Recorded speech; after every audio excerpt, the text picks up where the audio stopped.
Good morning, good evening, good afternoon, or whichever time zone you're in. Thank you so much for joining us today. It's Thursday, the 16th of April 2020, and we are thinking of you during this time. We hope that your time at home is safe and that your loved ones are safe. And we're very, very happy that you've joined us today because we have a great webinar by Reza Rad. I'm not sure if you know him, but I'm pretty sure that you do. Reza is just an exceptional person. He's a Microsoft MVP Regional Director. Today, he's going to talk to us about Modeling 101, Data Modeling 101 with Power BI. He's going to talk about, Power BI relationships and so much more. He's got some great demos.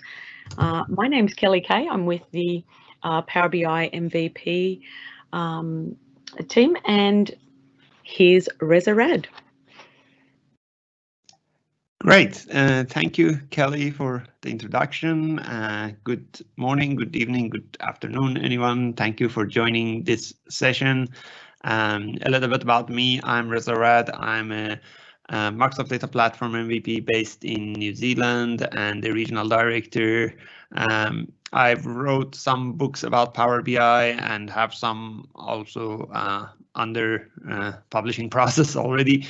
Some of these are free. You can download it from our website. My contact information is also down below under slides. You would be able to contact me with any questions related to this session or something later on that comes up in the world of Power BI. If you have any questions, just feel free to contact me about that.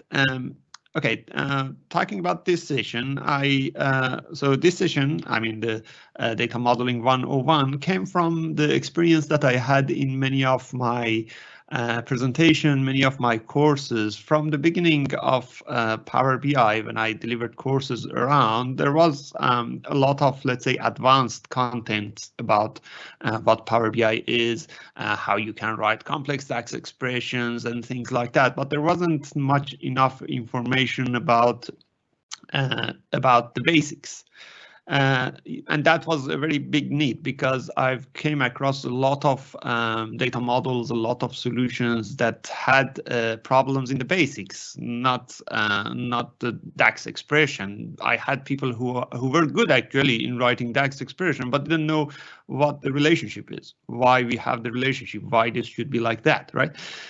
So that is why I came with this session. This session starts with a little bit of like basics of relationships, different types of relationship. Then we'll talk about a proper data model design, which is considering fact tables, dimensions, how they work with each other, what is a shared dimension, and things like that.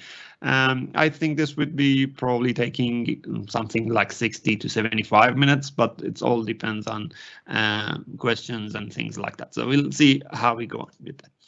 Okay, so let's start this with what is a relationship. A relationship in Power BI is when you have multiple tables in your visualization. So let's take that simple for now. Let's say you have one single table. Let's say this is my table. It's a table of stores information. I have store ID, name, address, city, state, and zip code. And then in Power BI, and this is the old layout of Power BI desktop, by the way. In Power BI, I have a visualization with this, which has states. So here you can see I have states as the axis of this visual, and the value is count of store ID. So I'm just using one table to do this visualization. And when I do one table, everything is simple, everything is working perfectly fine. But what happens in the visual is important because understanding that means that you would understand what happens if we have multiple tables. So if I have a table like this, state here acts like a filter. So the state, the value of the state will filter the value of the value that we have in our visual. In this case, the value is count of store ID. So if you look at this table, I colored it by each state. So green is Washington, and yellow is California, and let's say pink is Oregon, right? So this means that it will filter each state and then count the number of store ID, right? Very simple, and it works just perfectly fine. You don't really need to do anything to get it working. It just works just like that, right? This is another table example. Let's say I have a table again with store ID, order number, quantity, things like that. Let's say this time I want sum of the quantity field by each store ID. And this time you see that color is for each store ID. So for some store ID, I have multiple records, some of them like 4 or 5 records, some of them just 2 records. And this will calculate the sum of quantity for each store ID. So a visual in Power BI filters the value field by the field that you use as an axis, right? Here it filters the count of store ID by the field used in axis, right? That's a very simple concept. Now, the challenge comes when you use 2 tables. So here, see, I have 2 tables. I have sales table and store table. And I use these 2 in my visual. The stores table state column used as a filter, and the quantity from the sales table used as the value. And when I have this configuration, it comes with a challenge, right? You see that the quantity value here is 493, right? Regardless of what state I'm in, right? The thing is that we have 2 tables. Here you see that these 2 tables are here, but they don't really talk with each other. I'm using state from one table, quantity from another table. These 2 don't really talk with each other. They don't really know how to filter each other. I know that store ID is like a link between these 2, because by just looking at these, I can understand that. But Power BI doesn't know that.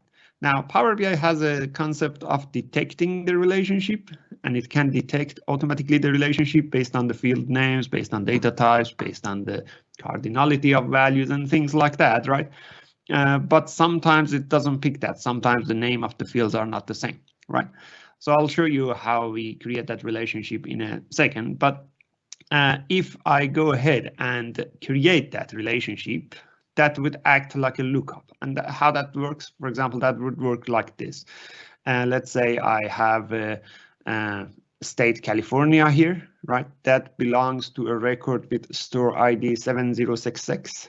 And then in my store table, or whatever this table is, orders table, let's say, in my orders table, store table was that table. This is orders table. In my orders table, I go and look at all records with store ID 7066. And I get the sum of quantity from there, right? This is how this works. It acts like a lookup, like for example, in Excel, when you write a VLOOKUP or something like that. However, the difference is that in Power BI, you don't really go and write that lookup as an expression. You just go and create a relationship like this. So you create a relationship between your store table and your sales table, and that relationship means that then you will have these 2 tables talking with each other. And that means that this table, store table, can filter your order table. So relationship means filtering in Power BI. This is another example of that view. So I have my store table, I have my orders table. They are connected through store ID field. And I have used state as the field in the visual as a filter, quantity, sum of quantity as a value, and you see that this is working perfectly fine because I have the relationship defined, right? So that is the concept of relationship. Now, before talking about cardinality of the relationship, let me show you that through an example. Let's say I get data from an example dataset, and AdventureWorks is a dataset you can download from Radicat website easily. Let's say I have the fact internet sales, which is my sales table, and I have product table, and customer table. I'll talk about what are these DIMS facts later on. These are some naming conventions for dimensions and fact tables, right? When I load tables like this, Power BI by default automatically detects relationship. It's not a really great feature to be on, especially if you have too many tables, because you don't really understand how the tables are connected to each other. It's always a good idea to go to Files, Options, and Settings options and disable this automatic detect relationship. There are a set of things here about the relationships, right? Now, I haven't done that for this, and as a result, I get this already detected the relationship, right? So you can see that if there is a field that is matching the name, and that is matching name, it will automatically detect that and create relationship. However, there are scenarios that it might not detect the right one, especially if you have an ID in product table, which is product ID, an ID in the sales table, which is order ID. It might match those two together, which is not ideal, right? Anyway, let's say this didn't detect this relationship, so I'm going to delete this specific relationship between fact table and customer table. And I'm going to use that in a visualization. So I'll bring customers table education field here as a table visual and fact tables sales amount as a value, right? And making everything here bigger a little bit would be better. If you want to make font size of everything bigger, this is a simple way of doing it. You can just go to themes and make the font size bigger. That would change for everything. Anyway, so here you can see that I have $29 million sales for every education category, regardless of what that education category is. And the reason is that this is not obviously filtering that one. And the reason is that there is no relationship between these two tables. Now I need to know what is the relationship field. In this case, I know that it's a field called customer key here and customer key over there. So you can just simply drag customer key from one table to the customer key to another table, and that creates the relationship, right? You see that the relationship line is somewhere else, right? It is showing, for example, this is connected to one of these two fields, but that's just a visual view of that. When you hover on it, you'll see that these two fields are connected to each other, right? Based on customer key. And as soon as I create that relationship, then when I go to my table, I see that everything is filtered, sliced, and diced perfectly fine, right? So finding the right field to create the relationship based on is important. And if you don't create the relationship, these two tables cannot talk with each other. Okay, now that you know that, let's talk about the next feature of the relationship, which is the cardinality of the relationship.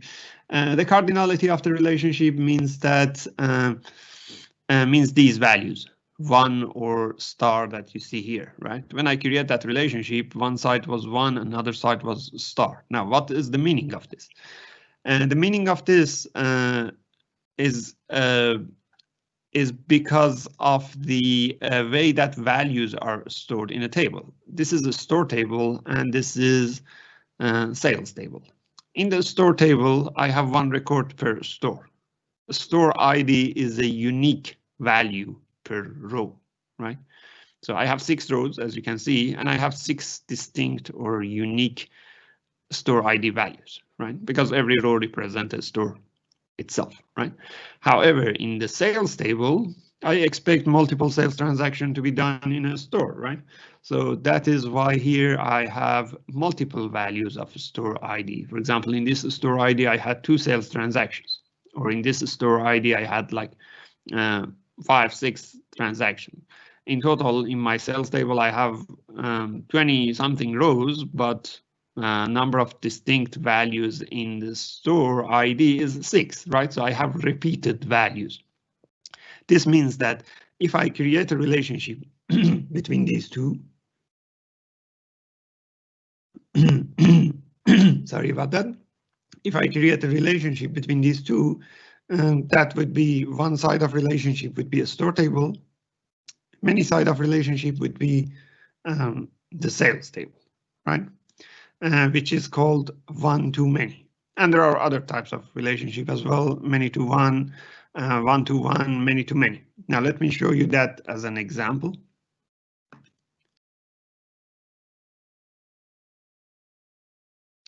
Okay, back to our example here.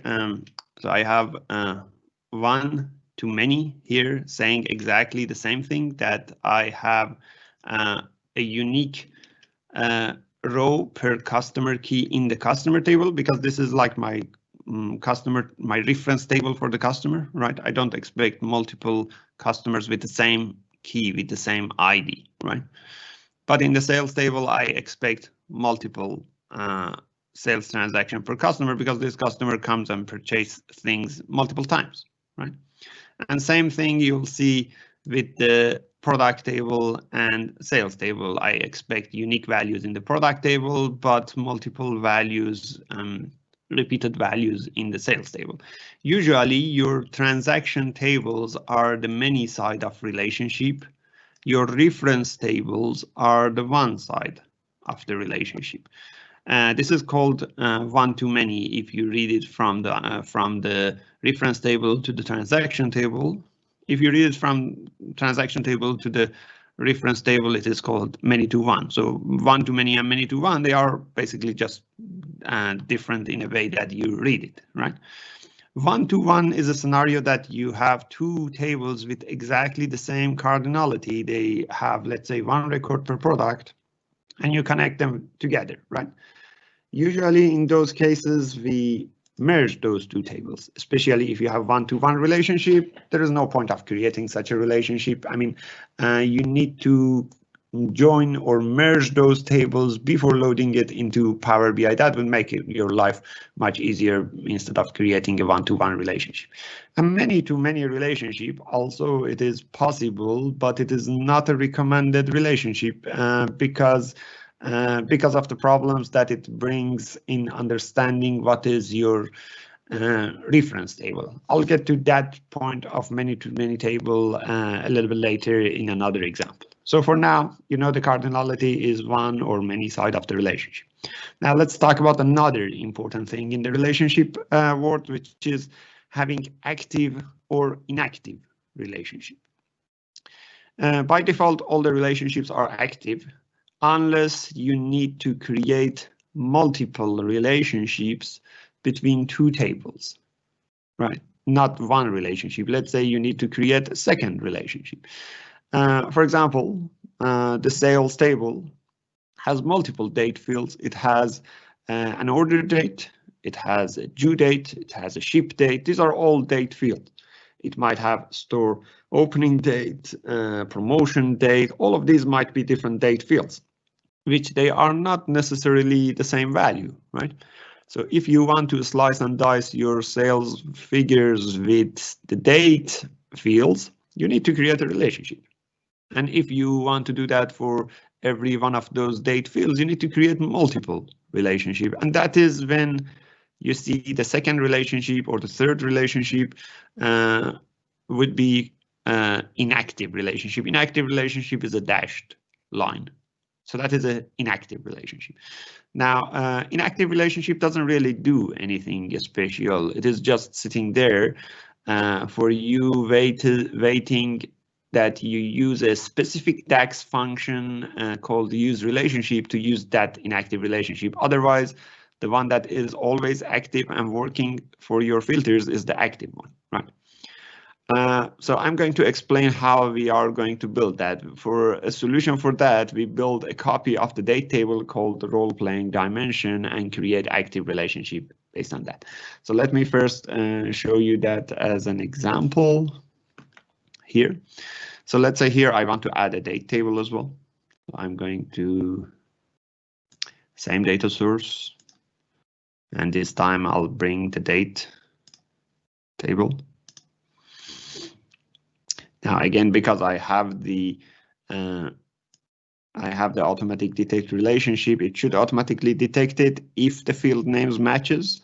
Here you see that it doesn't, so And the reason is that the field names here doesn't really match with that. I can create that relationship easily myself. I have an order date and order date key. Sometimes you see these key fields. Key field, let me just show you what it looks like. Key fields are more like numeric version of a date. You see it has like 4 digits for year, 2 digits for month, 2 digits for day. Sometimes you see that in some tables, right? Especially if it is a data warehouse data, you are getting data from it. But sometimes you just see the normal date field like this. These are both fine for creating the relationship. However, because I have this numeric one, I'll go and use that one for creating the relationship. So I say order date key connected to the date key. That gives me the relationship over here. And then that means that I can slice and dice the sales data by a field in the date table. Let's say in this case, I can use fiscal year in my visualization and see the sales amount for that fiscal year, right?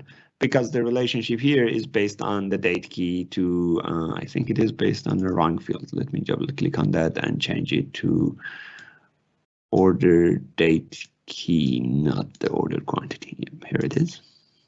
That window that you have seen is also another way to modify your relationship, and you see the cardinality of the relationship here as well. Okay, so I created this relationship, but then I have another date field here, ship date key, or if I go a little bit further up, due date key, which if I go and create relationship based on those, let's say ship date key, let's say if I create that relationship, my second relationship is going to be inactive, right? Or if I create a third relationship based on due date key, that is going to be inactive. You can say it is inactive when you see it is a dashed line compared to the first one, which is a solid line, right?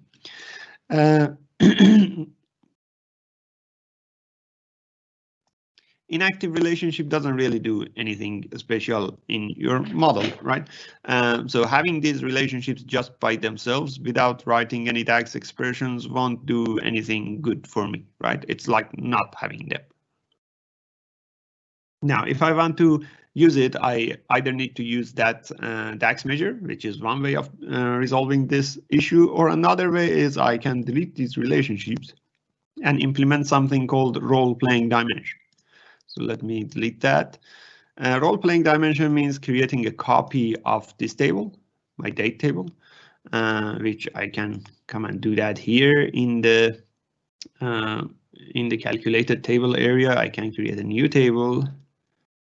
And I say this table is ship date, which is equal to all dim date. All is a function that just gives you a copy of that date table without any filters, right?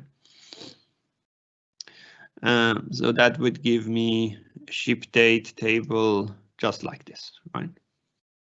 This is one way of creating a copy of the table. Another way is you can create that copy in Power Query, in SQL Server, whatever source you have. But usually this method is faster because it creates a copy after loading data into the memory. Your refresh time would be faster this way. So now I go to my modeling tab. I bring that new table. Let me move this aside. I bring that new table ship date and I create a relationship based on ship date key and a date key, right? And it would be active relationship. It works perfectly just fine.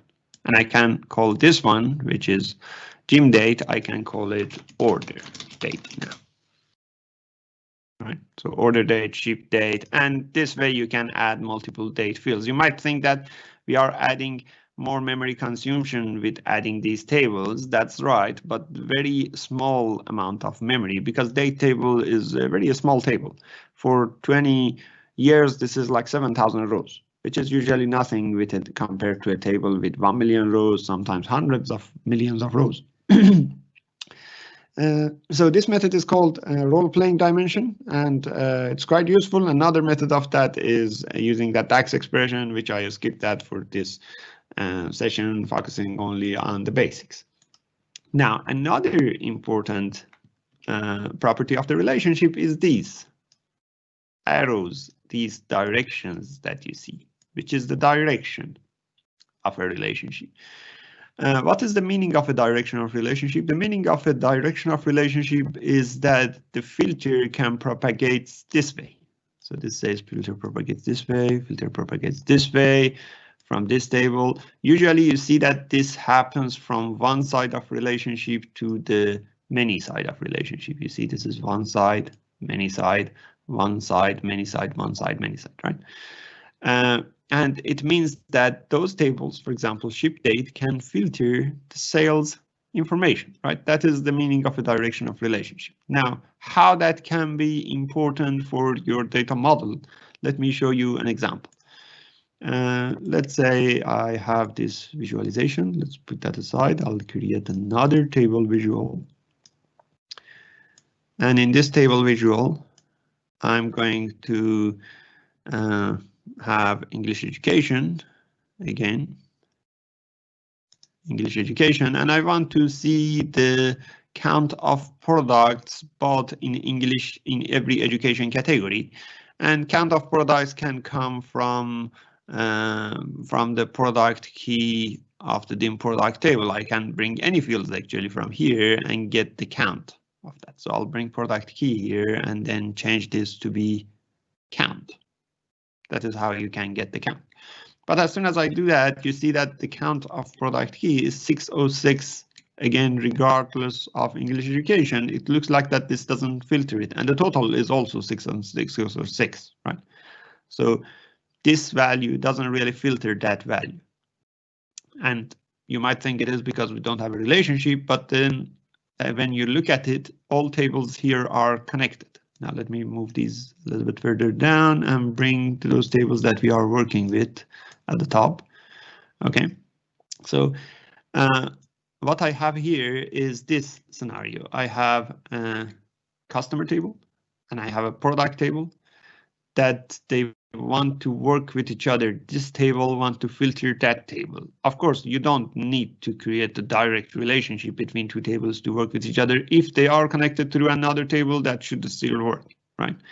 But the thing is that this scenario is a little bit different because of the direction of the relationship. Direction of relationship here says that this table can filter this table, or this table can filter this table. But in this case, my product key, count of product key is here, English education is there, right? So I'm not using this table at all. I'm just directly filtering data from this table to that table. And this part is fine because the direction of relationship supports that, but this part is not, right? The direction of relationship doesn't really support going this way. It supports only from product table to fact table. So if I can go and change the direction of relationship here and make it both directional, then it will go that way and it will go this way as well, right? How can I make a relationship both directional? I can just double click on this line and make it both, right? And when I do that, I see that this is now two sides, right? You might have tried that before because something was not working, and now you understand why it is working now, because now this means that this can go this direction and filter it. And when I go to my visual, everything works perfectly fine, right? I see the filtering, slicing and dicing works perfectly fine, right? So that is the meaning of a direction of relationship. Now, here comes the main question that you should ask yourself. If this is good, if having a both directional relationship like this is good, why shouldn't I be doing it for this relationship? Why shouldn't be doing it for this? Why this is not the default for all the relationships? It was default some years ago at the very beginning of Power BI desktop release. But then we had a lot of clients with performance issues because this will come with a significant performance problem, right? And usually it's not something that you create between two tables. After doing this, then what happens if you want to filter your customer table by product table? So then you come here and make this both directional. You come here and make this both directional, right? You make all of your tables both directional relationship, which will make performance of your model very slow, So it's not recommended. It's not a good idea to do it this way. I highly recommend not doing it. Another problem with that is it will create a circular reference scenario as well. Imagine this case. Let's say I have a fourth table here, and these are also connected, right?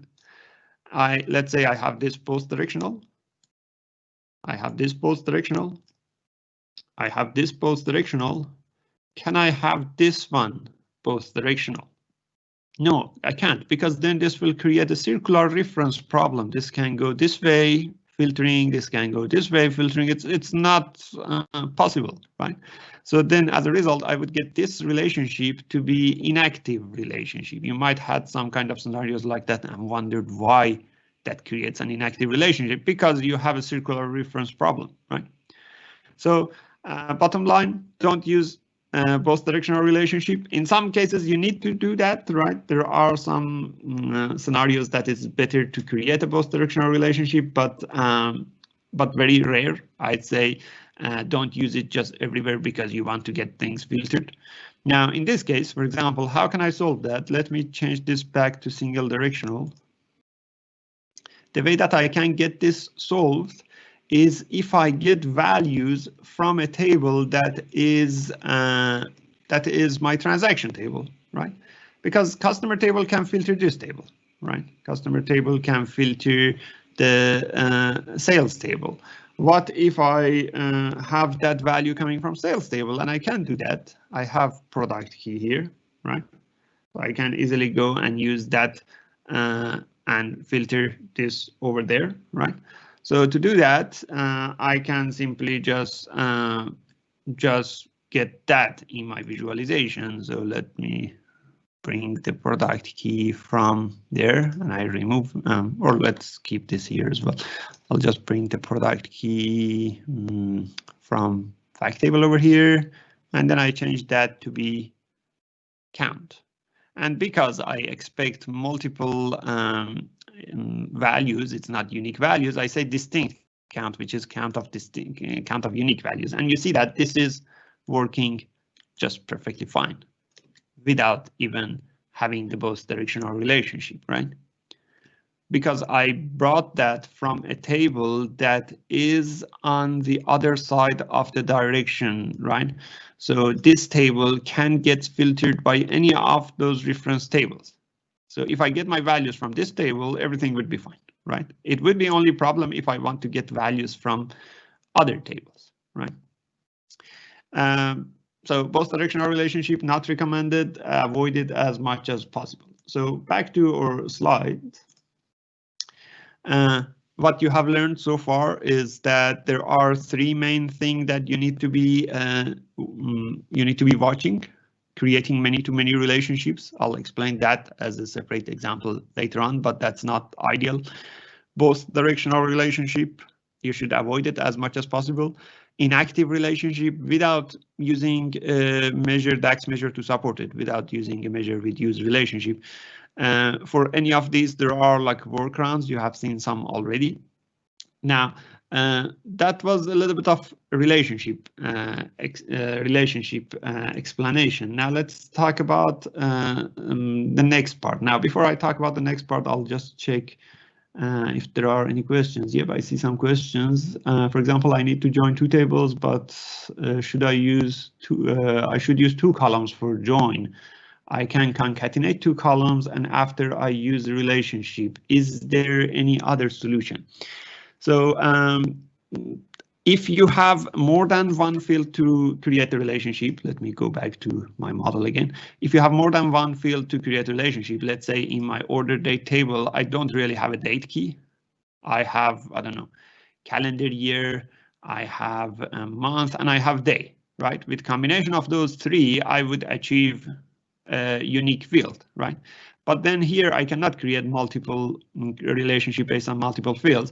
You can go in Power Query in any, let's say, data source and create a concatenated field, which creates the relationship. That is definitely a good way of doing it. Or alternatively, you can add a key field into your table, and that can be done in, again, Power Query using index columns, or in data sources and then look up one table into another table to find the key table and create relationship based on that. But there is no problem in using concatenated option. I use that myself. Another question, do you recommend having the date table in Power Query or DAX? I find when using DAX, using calendar O2, the calendar ends up being large. I'd say creating date table in both of these is just fine.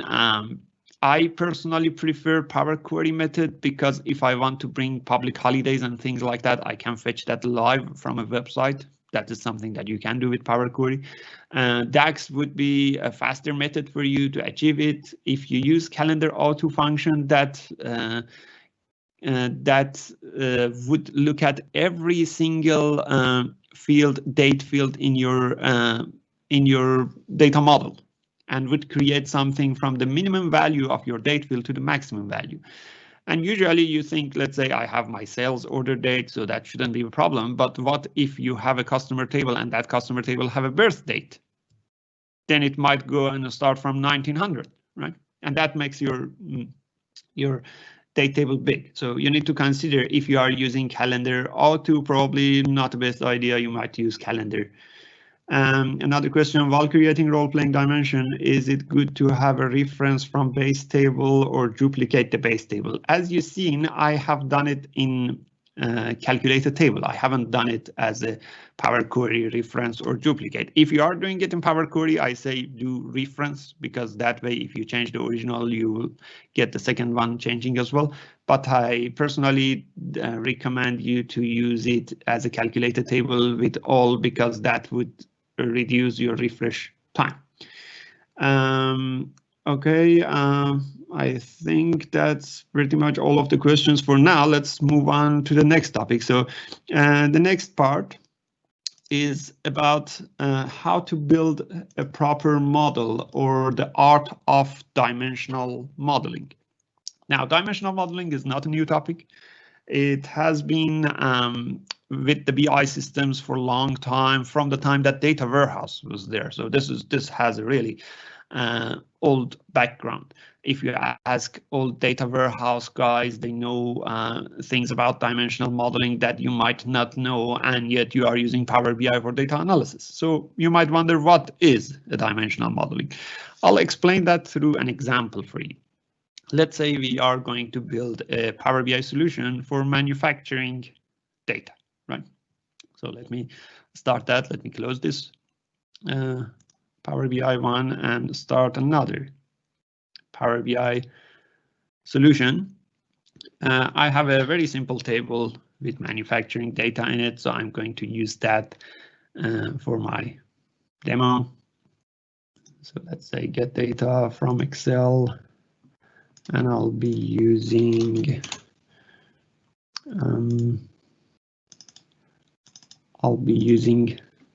this Excel file.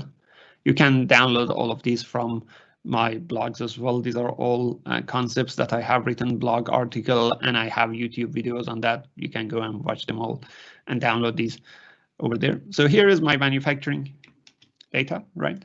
Very simple table: date, field, product, and the cost of manufacturing, right?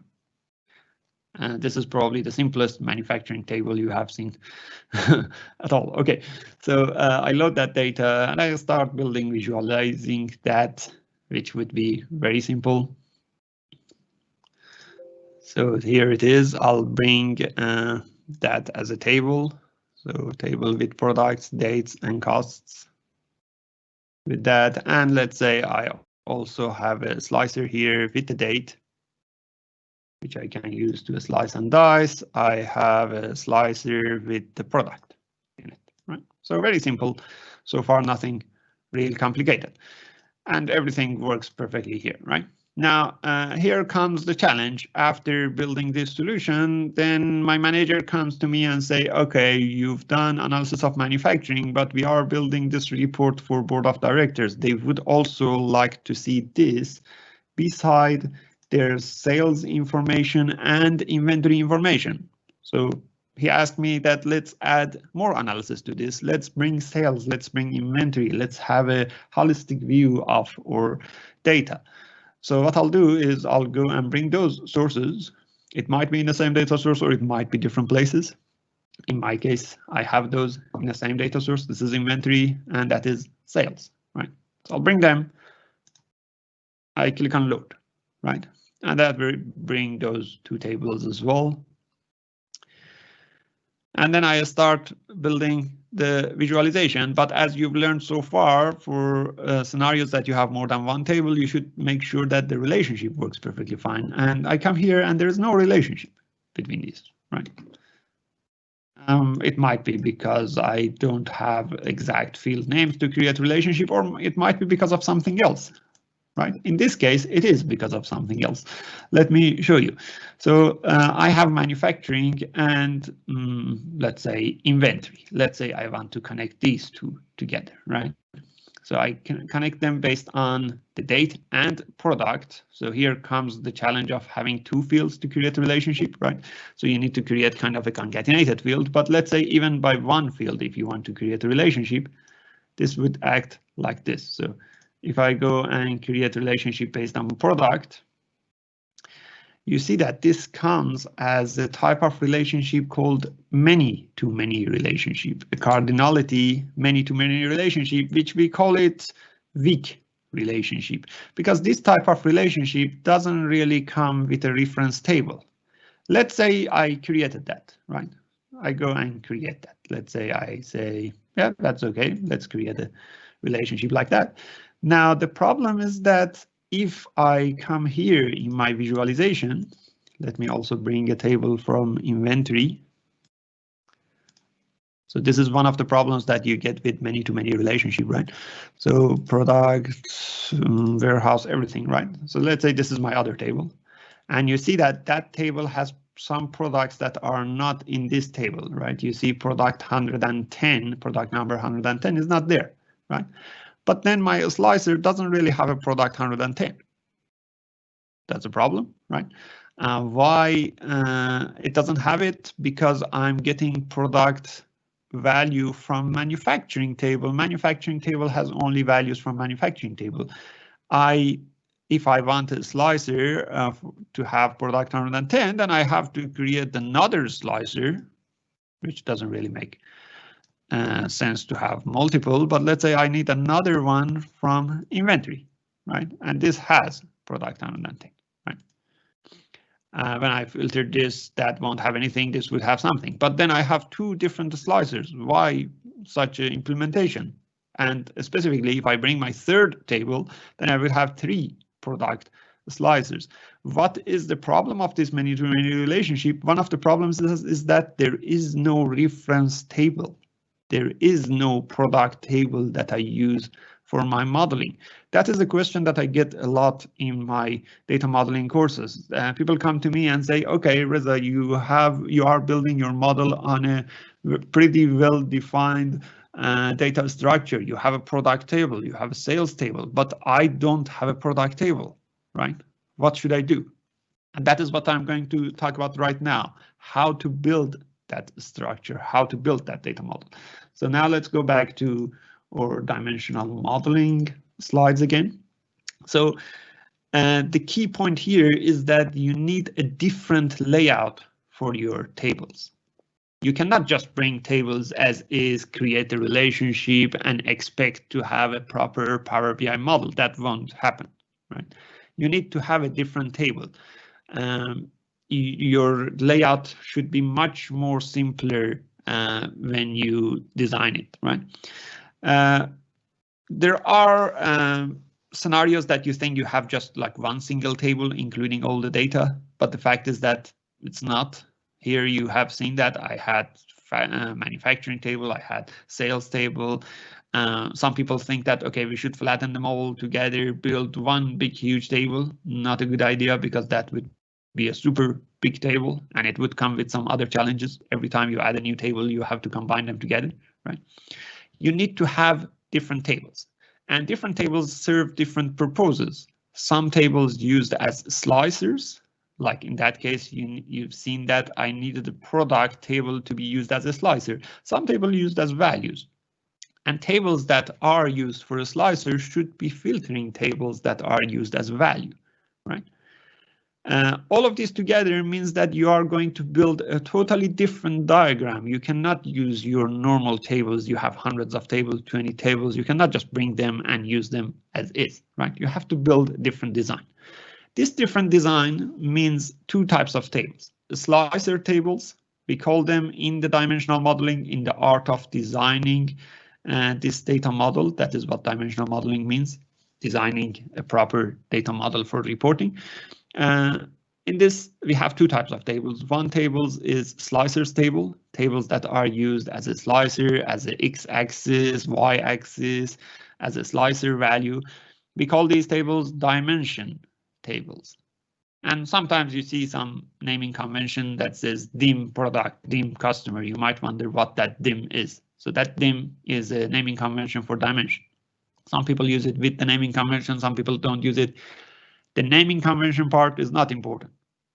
The type of table is important. This table should include all descriptive information. For example, customer name, customer ID, customer age, customer email address, customer, let's say, birth date, things like that. As you see, descriptive is not just is not just text. Birth date, for example, is not text, or age is not a text, or let's say customers' annual salary is not a text, right? But they are still descriptive information. You want to see sales coming from all customers with their salary over $100,000, right? So this salary should act as a slicer, as a filter. Dimension tables usually are wide. You can have like hundreds of columns in a dimension table, but they are shallow. They don't really have so many rows. Product table, you have it only as much as products. You have 1,000 products, 2,000 products, a million products. It's never going to be like a billion, right? Those are usually small tables in terms of the number of rows, but big tables in terms of the number of columns, which makes it overall small tables. Dimension tables are small tables. Examples of dimension tables: customer table, product table, promotion table. These are all descriptive tables, right? Another type of tables are tables that keeps fact information in it. And fact means happening of an action, right? This table explains happening of an action and usually comes with numeric values. For example, so if I have a table for products, if I have a table for customer, if I have a table for date, where do I store which customer at which date bought which product, right? Where this action is stored. This action is stored in a table, we call it fact table, right? Fact table usually have key columns that joins to the specific dimensions. So it says which customer at which date bought which product, and then it has numeric fields like how many orders, what was the price of that order, was there any tax or discount or anything like that, right? Usually we have a lot of value columns in these tables. These tables are not really wide. In a fact table, you don't have like 100 columns. You might have just like 20 columns, 10 columns, 5 columns, right? Very small in the number of columns, but they are huge in number of rows. This is the sales information, let's say, for 10 years. It might be over 20 million rows, right? The number of rows that you have in these tables depends on the level of details that you store. For example, if you save information about which customer bought which product at which year, your table would be much smaller comparing it with the scenario that you store it at which day. And that is what we call grain of a table, the level of details that you store in this table. For example, this table itself doesn't have any information about promotion in it. I can change that and I can bring promotion to make it a little bit bigger table as well, right? So this is another example. So here you see that I have a table with grain of 3 dimensions. The other table is with a grain of 5 dimensions. And when you add more columns to the grain, you will have more rows in your table, right? So basically, fact table is talking about happening of an action. Now, when you have the fact table, when you have the dimension table, then the relationship between these two tables would be relationship from dimension table to the fact table, right?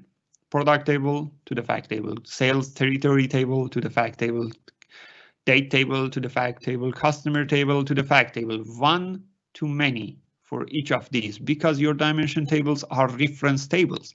They have unique values for their key field, right? And sorry, let's go back. And this means that the direction is also means that you can filter your sales table with this field, right? This is the basis of creating a model design called star schema, which is one of the bases of a dimensional modeling. Star schema means that you have a fact table in the middle, in the heart of your star, which connects to dimension tables with one single relationship to each dimension, right? Now, star schema doesn't mean that you should have like 5 dimensions because it's a 5-point star. No, you can have 2 dimensions, you can have 10 dimensions, right?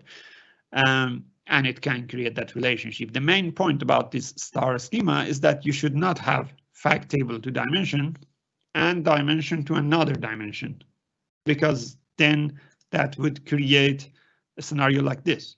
Fact table to product, product to product subcategory, product subcategory to product category, right? What is the problem with this implementation?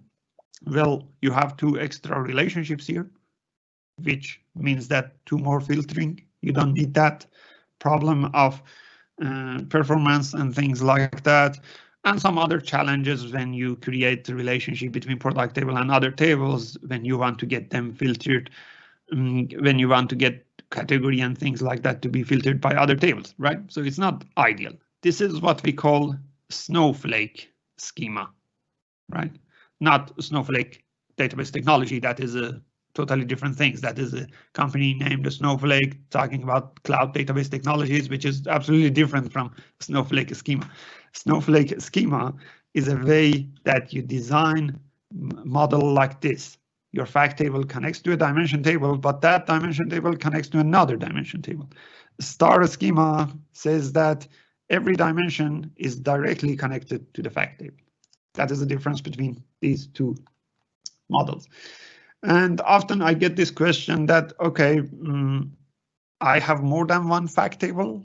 Does that mean I don't have a star schema? No, you can have more than one fact table. In fact, you will have in a real world scenarios. I have seen very small modeling scenarios that had only one fact table. Usually you have more than one fact table.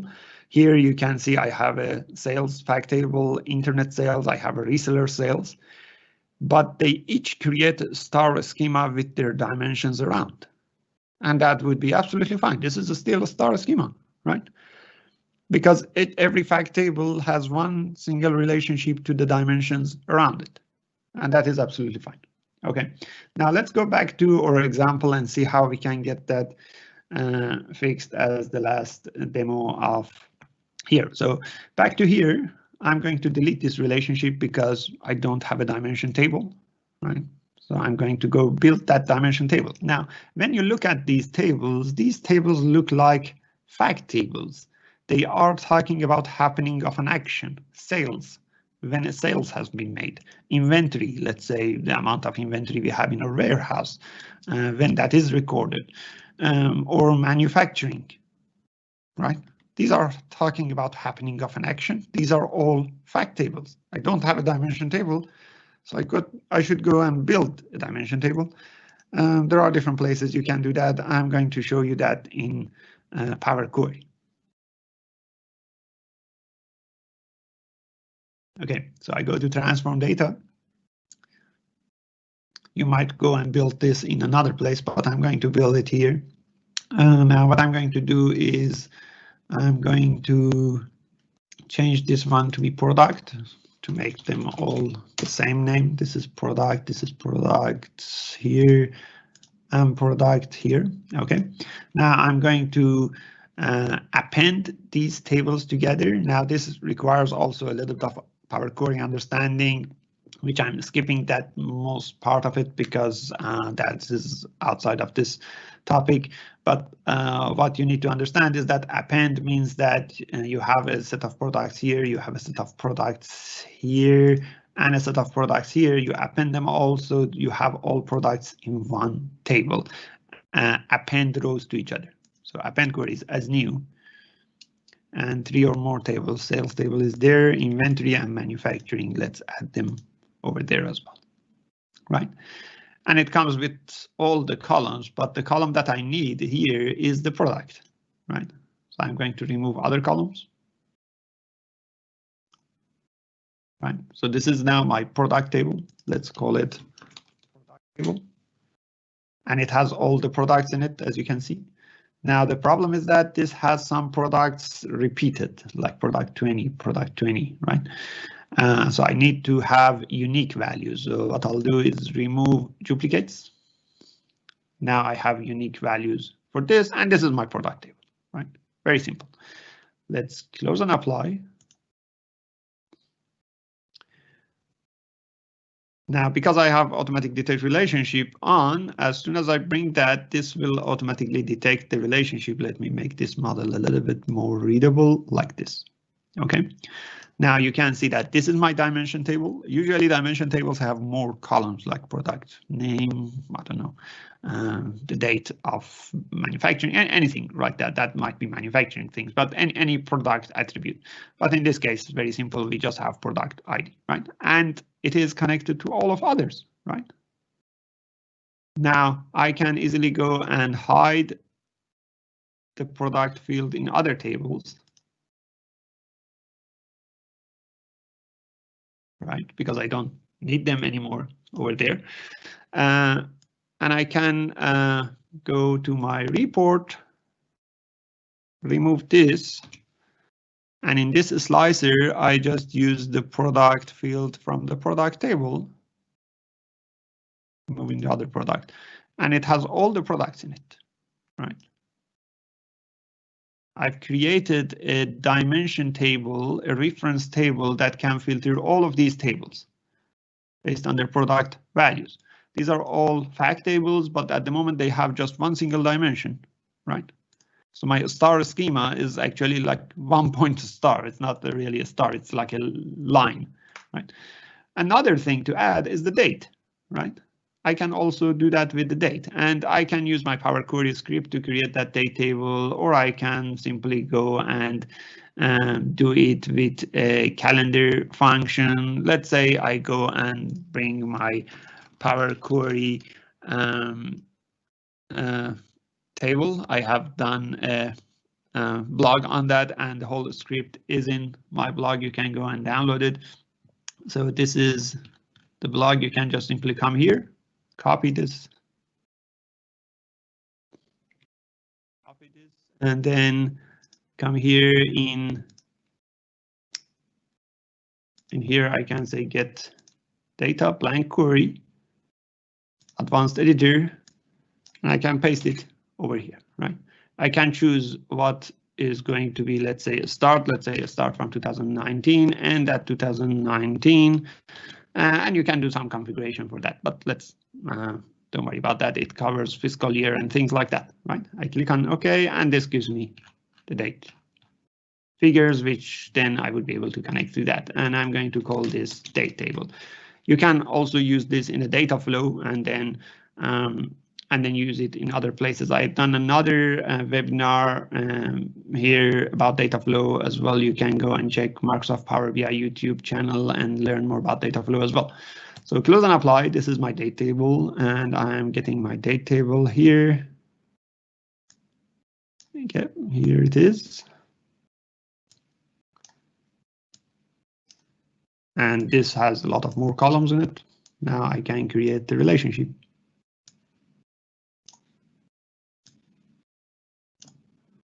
Right, so this is my other dimension. One dimension here, one dimension there. This dimension also filters the other 3 tables, and I say again hide the field in those tables. Usually you should hide the relationship field in your fact tables because you just use them for relationship.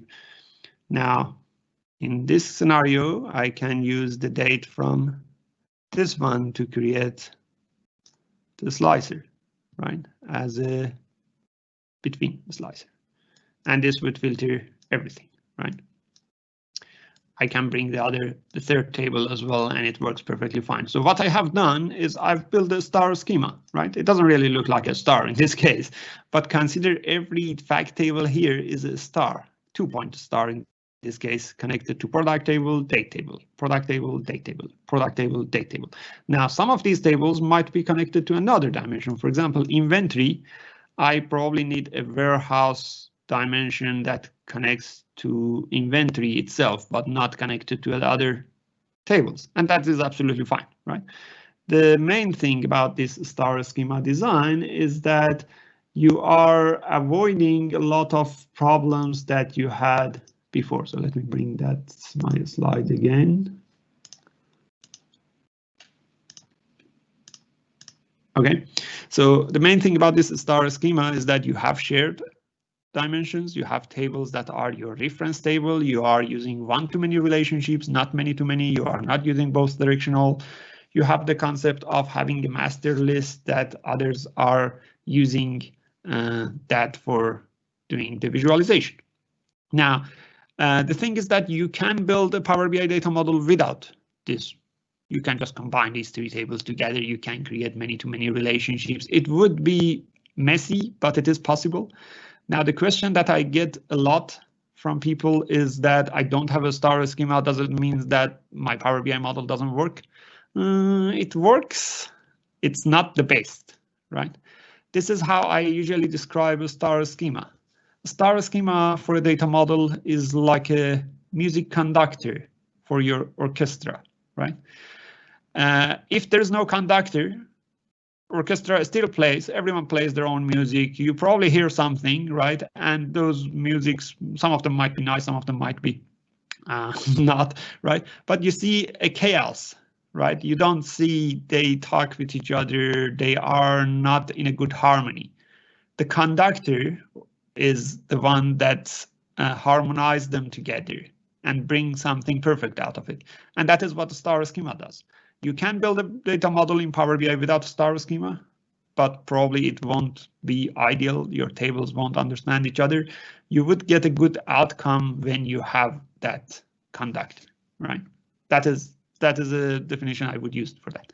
Now, star schema, when you talk about that in real world scenario, it comes with some other scenarios, like what if one of my fact table is a different granularity, one fact table is a simple granularity, things like that. I have done blog articles about this, like budget versus actual, how to do that as a star schema, or scenarios like inventory, stock on hand model, things like that. I'm going to explain these in another session in a few weeks' time called Power BI Design Patterns, which I'll talk about some more advanced options of this. This was a session more focusing on the basics. We'll talk about advanced options after this. Now, let me go and see what other questions I've got here. Okay. Question, sometimes I drag column from some table, I cannot filter any value. Is that a reason of relationship of tables wrong? If you drag a column from a table and it doesn't filter your values, yes, then probably your value table and your filter table, your filter column tables cannot talk with each other. Maybe the relationship is not created, maybe the direction is not correct. Another question, I'm trying to reduce dimension tables, so I'm having to form dimension tables with attributes not so much related to each other. So the unique attribute may not be true unique. What are the best practice? Now, my question is that why should you reduce your dimension tables? You would reduce your dimension tables if, let's say, you have one fact table and 25 dimensions, right? That is probably something wrong. But if you don't have that scenario, then you shouldn't be doing it. You you reduce your dimension tables when you have product table, product category table, product subcategory. You combine them, you merge them together, you flatten that structure, build one product table. You still have the unique row per product in that scenario, right? That is a good way of combining dimensions, but you never combine your customer dimension with your product dimension. They won't make sense at all, right? So you need to be careful about how you combine. Another question, how can we check the relationship is right? If we don't get the alarm from Power BI, how we can discover the mistakes between the relationship? I'd say one of the best recommendations I can give you in a Power BI implementation is always, before start your model, go to options and settings, options, and disable these options of auto detect relationship, right? That way you are forced to create the relationship yourself. And when you create a relationship yourself, you know what you are doing, right? That way, I think, is one of the best ways of, wrong slide. Best ways of understanding is your relationships correct or not. Another question, what if I have more than one fact table because I'm reading data from different sources? That is exactly what I explained. You can have more than one fact table, and that would be still a star schema. Is it possible to split an Excel database without relationship between sheets and the SQL database with already relations? Not sure if I understand your question, but if you mean that you can, are you able to have Excel and SQL in the same Power BI, create relationships and things like that? Yes, you can do that, of course. Another question, what is the best approach for modeling multi-dimensional JSON records? By default, Power Query converts a table by expanding new rows, which makes having a large number of duplicate rows and data. JSON is not a relational structure. JSON is a hierarchical structure. JSON, XML, these are hierarchical data storage systems. You have to change those to a relational or let's say to a dimensional model. So you have to rework your model. You have to fetch dimensions out of your JSON table. You have to fetch fact tables out of your JSON table. You shouldn't just build one huge table and bring that all in Power BI. Can you show date and time table? Yeah, I've showed you the date table. I also have a timetable example in my blog. Go and check that out. How do I determine when to use calculated column versus measures? That is not related to this question, but I say measures whenever you want to make something dynamic, the calculation to be dynamic based on the user selection on a slicer, calculated column to be pre-calculated. I have done a blog post about that, so go and check that out. Multiple calendars in fact table, multiple calendar table, or one connected to all but inactive. Depends on what you want to do. So the question is that should I do role-playing dimension or should I keep inactive relationship and use relationship method? Depends on what you want to do. Again, I have a blog article about that scenario as well, and it really depends. If you want simplicity, you can use role-playing option. If you are not afraid of creating new measures, then you create new measures. The ability that it gives you is that in one visual you can have one date field to filter all of the values based on that. Another question, dimension. I think almost all the questions. Thank you everyone for attending this session. I think the recording would be available in a few weeks in Power BI YouTube video. Yeah, probably in a few days, Reza, actually. Oh, okay, that's great. Yeah, I think we're hoping we're aiming for the end of next week, but you know, if we can, that's great. You know, there are folks that are looking after children and things like that. So I just want to be sure that we have some grace for those folks. But we will post it in the Power BI blog as an update for you all. And I noticed that there were still a couple of questions in the chat window. I know you went through a bunch of them, but we've definitely gone through all, yes?